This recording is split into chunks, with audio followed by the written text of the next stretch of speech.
क्योंकि सास भी कभी बहू थी 2 में इन दिनों इमोशनल ड्रामा अपने चरम पर है।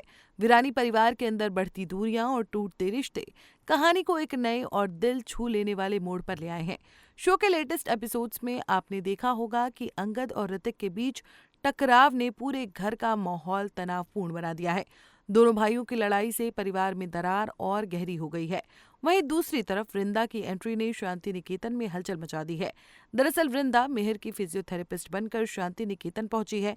मिहिर उसे पहचान नहीं पाता, लेकिन जिस तरह से वृंदा उसका ख्याल रखती है उससे उसे तुलसी की याद आने लगती है। वो भावुक होकर कहता है कि उसे किसी अपने की कमी महसूस हो रही है जो कभी इसी तरह उसका ध्यान रखा करता था। ये सीन दर्शकों को काफी इमोशनल करने वाला है। इतना ही नहीं, जब वृंदा वहां से बाहर निकलती है तो रणविजय की नजर उस पर पड़ती है, लेकिन मास्क की वजह से वो भी वृंदा को पहचान नहीं पाता।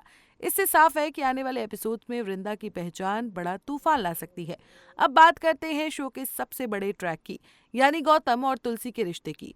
गौतम अपनी पत्नी गरिमा और बच्चों के दूर चले जाने से अंदर से टूट चुका है, लेकिन वो अपनी इस हालत के लिए अपनी मां तुलसी को जिम्मेदार मानता है।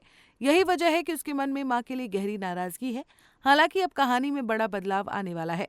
रिपोर्ट्स के मुताबिक तुलसी अपने बेटे के टूटते परिवार को बचाने के लिए बड़ा कदम उठाने वाली है। आने वाले एपिसोड्स में आप देखेंगे कि तुलसी सीधे गरिमा को फोन करेगी।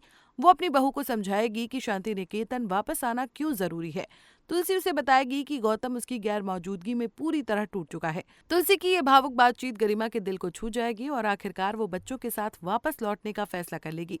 गरिमा और बच्चों की वापसी से गौतम को अपनी गलती का एहसास होगा और उसकी मां के प्रति नाराजगी धीरे धीरे खत्म हो जाएगी। यानी अब शो में आपको देखने को मिल सकता है एक बड़ा इमोशनल रीयूनियन, जहां मां और बेटे का रिश्ता फिर से मजबूत होगा और वीरानी परिवार एक बार फिर साथ नजर आ सकता है। लेकिन सवाल ये है, क्या सच में सब कुछ पहले जैसा हो जाएगा? क्या गौतम तुलसी को माफ कर पाएगा? और सबसे बड़ा सवाल, वृंदा की असली पहचान सामने आने के बाद क्या होगा? इन सभी सवालों के जवाब आपको आने वाले एपिसोड्स में मिलेंगे। फिलहाल के लिए इतना ही। अगर आपको ये अपडेट पसंद आई हो तो वीडियो को लाइक, शेयर और चैनल को सब्सक्राइब करना ना भूलें, ताकि आपको मिलती रहे टीवी जगत की हर बड़ी खबर। धन्यवाद। For latest Bollywood news and updates, please subscribe to Bolly Myth.